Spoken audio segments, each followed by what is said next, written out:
বন্ধুগণ, যেখানে সেখানে কোনো ধরনের নিয়মতন্ত্র এড়িয়ে ঢাকা বিশ্ববিদ্যালয়ের ঐতিহ্যবাহী দোকানগুলোকে উঠিয়ে দেওয়ার পায়তারা হয়েছে। বন্ধুগণ, কোনো ধরনের নিয়ম না মেনে গেট বন্ধ করে দেওয়ার পায়তারা হয়েছে।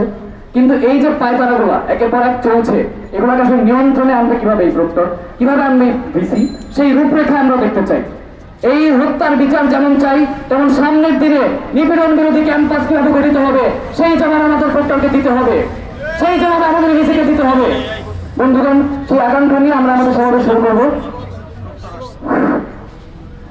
প্রক্টর চমৎকার, গণতন্ত্রের পাহারাদার, প্রক্টর চমৎকার, গণতন্ত্রের পাহারাদার, এই ছাত্রলীগের পাহারাদার, এই ছাত্রলীগের পাহারাদার, এই প্রক্টর চমৎকার, এই মাফিয়াসির পাহারাদার।